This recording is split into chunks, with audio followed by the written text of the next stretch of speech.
Power sharing क्या होता है एंड पावर शेयरिंग क्यों ज़रूरी होती है and what if there is no power sharing. अगर पावर शेयरिंग ना की जाए तो क्या प्रॉब्लम्स फेस करनी पड़ेगी, यही सब हम पढ़ेंगे इस चैप्टर में। चैप्टर स्टार्ट करने से पहले अगर आप मेरे चैनल पर न्यू हैं और मुझसे जुड़े रहना चाहते हैं तो जल्दी से दबा दीजिए वो सब्सक्राइब का बटन, ताकि मेरी कोई भी वीडियो आपसे मिस ना हो पाए। स्टार्ट करते हैं क्लास 10th पॉलिटिकल साइंस का चैप्टर नंबर 1, पावर शेयरिंग। अब पावर क्या होती है? सत्ता। अब कोई भी सत्ता में होता है राज, जिसका राज होता है उसके पास पूरा कंट्रोल होता है कि वो किसी भी तरह का जो है एक्शन ले सकता है। पहले के टाइम पे क्या होता था, किंग्स होते थे जो कि रूल करते थे। तो अब जब पावर किसी एक के कंट्रोल में होती है तो वो उसका मिसयूज भी कर सकता है, इसलिए जो है पावर को डिवाइड किया जाता है, शेयर किया जाता है। पावर शेयरिंग मीन्स पावर को जो है लेवल्स में जब हम डिस्ट्रीब्यूट करते हैं। एक डेमोक्रेटिक गवर्नमेंट में पावर को डिस्ट्रीब्यूट किया जाता है 3 ऑर्गन्स में, लेजिस्लेचर, एग्जीक्यूटिव एंड जुडिशरी। अब हम पावर शेयरिंग के कंसेप्ट को समझेंगे with the help of 2 cases, एक बेल्जियम और एक श्रीलंका।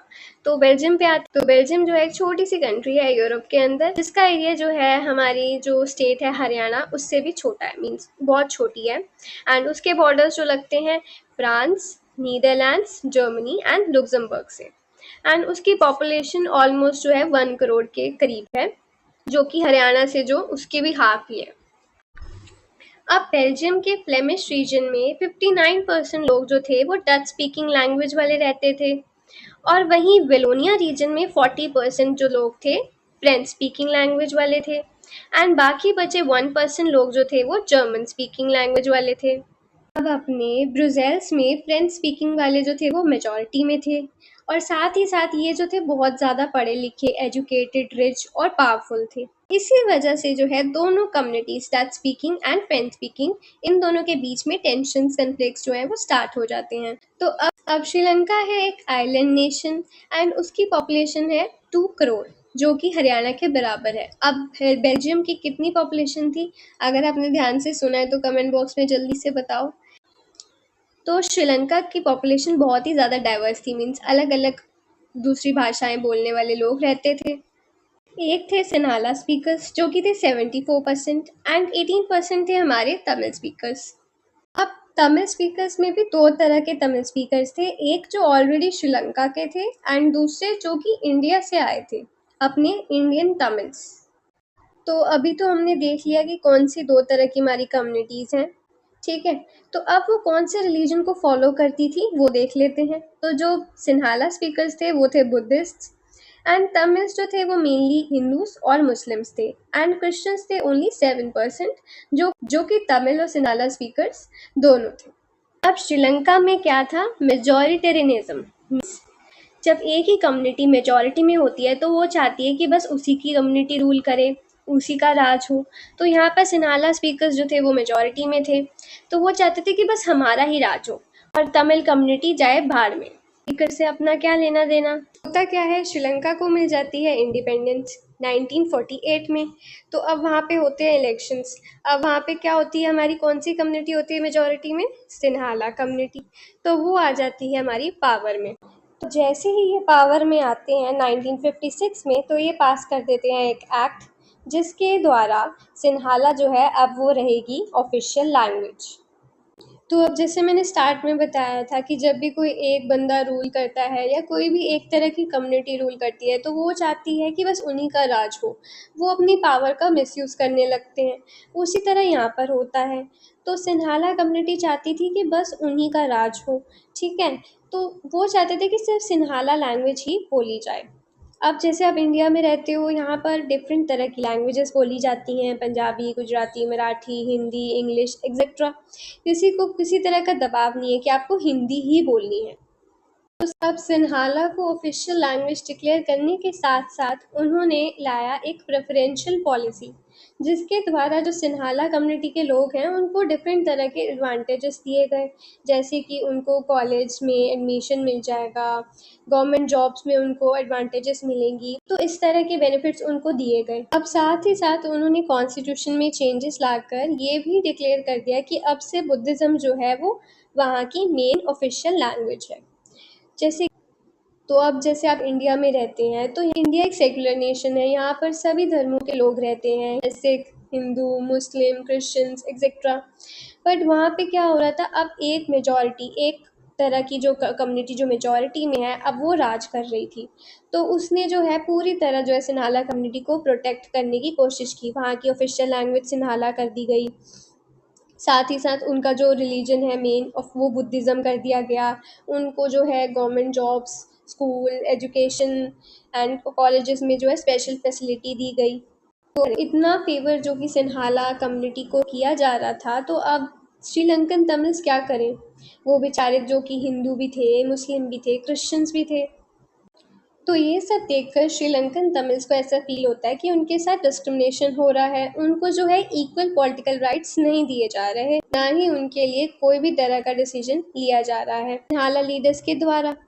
तो इसी वजह से सारी जो है कॉन्फ्लिक्ट स्टार्ट होती है। अब इसे ये सब देखकर श्रीलंकन तमिल्स चुप तो रहने वाले थे नहीं। तो श्रीलंकन तमिल्स ने अपनी एक पार्टी बनाई, जहाँ पर उन्होंने भी अपनी मांगे रखी कि तमिल को भी ऑफिशियल लैंग्वेज बनाया जाए, हमें भी अपने रिलीजन को फॉलो करने के पूरे राइट होने चाहिए, खाली सिर्फ बुद्धिज़्म ही क्यों मेजर रिलीजन हो, एंड साथ ही साथ जो है हमें इक्वालिटी मिले अपनी जो है एजुकेशन और जॉब्स को सिक्योर करने के लिए। बट इन सभी डिमांड्स को जो है डिनाई कर दिया गया। अब श्रीलंकन तमिल्स ने जो है बोला कि अब तुम्हें जो है हमें इक्वल राइट्स नहीं देने, तो हमारे लिए एक अलग स्टेट बना दो। क्या बना दो? तामिल ईलम, एक डिफरेंट स्टेट बना दो हमारे लिए। अब वो उसके लिए भी नहीं माने, तो इसकी वजह से क्या है, दोनों कम्युनिटीज़ के बीच में जब कॉन्फ्लिक्ट इतने ज़्यादा बढ़ गए, तो बदल गए एक वॉर में, सिविल वॉर। जब भी कोई वॉर होता है तो सबको नुकसान होता है, तो दोनों कम्युनिटीज़ को नुकसान हुआ, हज़ारों लोग मारे गए, कितनी फैमिलीज़ जो है उनको कंट्री छोड़ के जाना पड़ा। सो इस सिविल वॉर से नुकसान हुआ श्रीलंका को, वहाँ की इकोनॉमी जो है पूरी डाउन हो गई थी।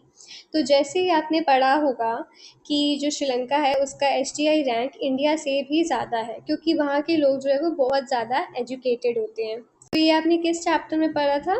इकोनॉमिक्स का चैप्टर नंबर 1, डेवलपमेंट। तो ये चैप्टर भी हमने कवर कर लिया है। जिसने नहीं देखा उसको लिंक मिल जाएगा डिस्क्रिप्शन बॉक्स में, अगर नहीं देखा तो देख लेना। इसी वजह से जो है सिविल वॉर का जो नुकसान जो है पूरा श्रीलंका को झेलना पड़ा। तो श्रीलंका का तो हमने देख लिया कि दोनों कम्युनिटीज़ नहीं मानी और दोनों के बीच में जो है लड़ाई हुई। अब बेल्जियम ने कैसे जो है ये सॉल्व किया वो देखते हैं। तो अब बेल्जियम के जो लीडर्स होते हैं वो बहुत ही समझदार होते हैं। अब वो चाहते थे कि जितने भी जो हैं यहाँ हमारी कम्युनिटीज़ हैं, डच स्पीकर्स हैं, फ्रेंच स्पीकर्स हैं और जर्मन स्पीकर्स हैं, तीनों जो हैं वो आपस में सुखी रहें। तो उन्होंने जो है 1970 से लेके 1993 के बीच में कॉन्स्टिट्यूशन में 4 बारी जो है चेंजेस लाए, ताकि जो है उनकी कंट्री में जो लोग हैं वो डिफरेंट कम्युनिटीज़ हैं वो पीसफुली शांतिपूर्वक रह सकें। तो फर्स्ट चेंज वो क्या लाए कि जो नंबर ऑफ डच और फ्रेंच स्पीकिंग मिनिस्टर्स हैं वो इक्वल होने चाहिए सेंट्रल गवर्नमेंट पे। तो मतलब जो सेंट्रल गवर्नमेंट है उसके अंदर जो डच स्पीकर्स, डच बोलने वाले मिनिस्टर्स हैं और फ्रेंच बोलने वाले मिनिस्टर्स हैं, दोनों बराबर होने चाहिए। जिसकी वजह से जो कोई भी सिंगल जो है कम्युनिटी उसके हाथ में सारी पावर नहीं होगी और दोनों कम्युनिटीज़ जो हैं इक्वली डिसीजन ले पाएंगी। दूसरा इन्होंने क्या किया, the state governments are not subordinate to the central government.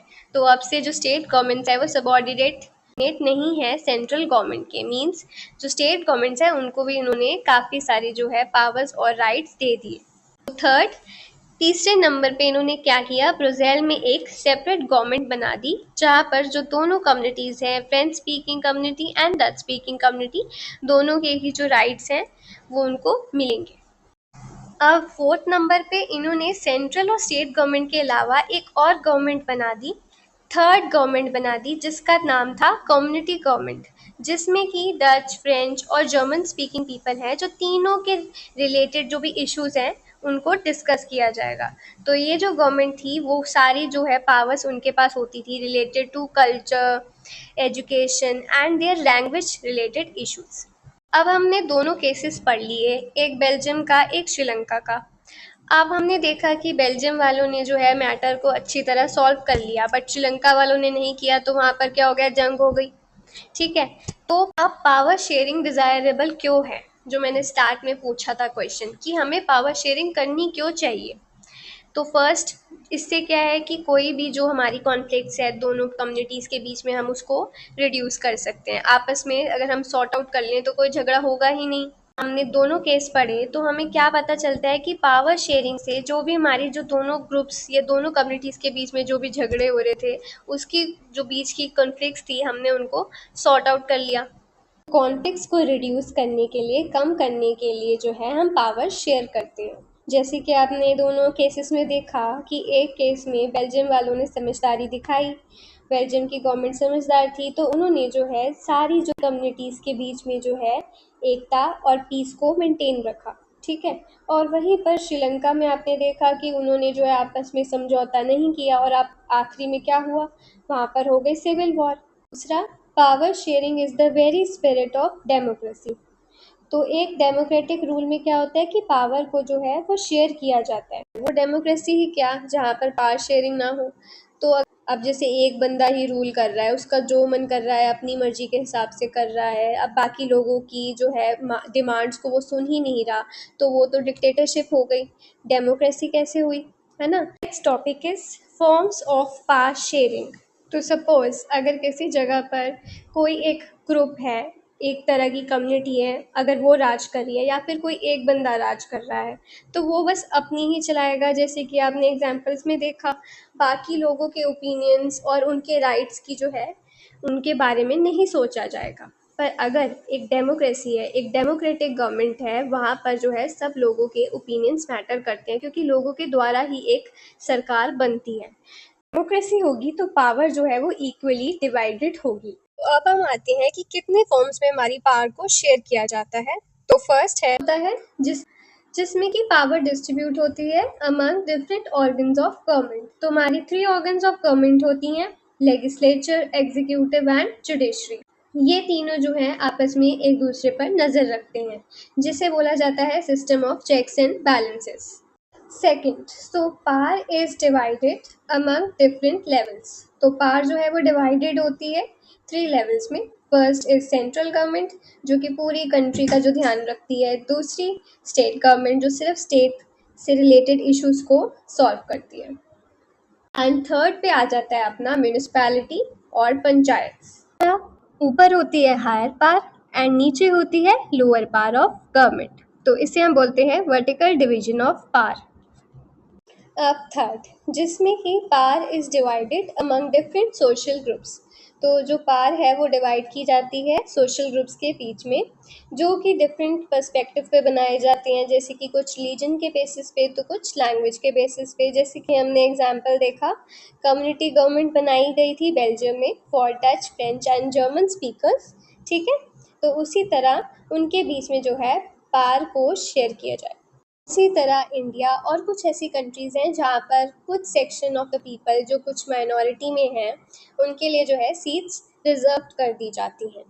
Now fourth, so power जो है इसमें डिवाइडेड होती है among different political parties, pressure groups and movements.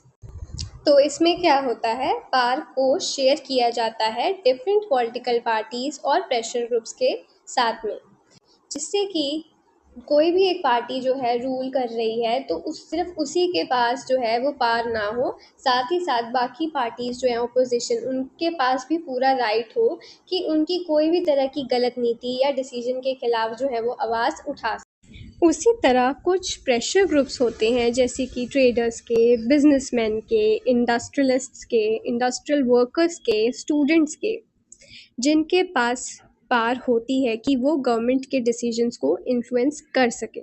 तो चैप्टर तो होता है हमारा यहीं पर ख़त्म, पर अब उससे रिलेटेड आएगा एक क्वेश्चन आपकी स्क्रीन पर, जिसका आंसर आपको लिखना है फटाफट अपने कमेंट बॉक्स में।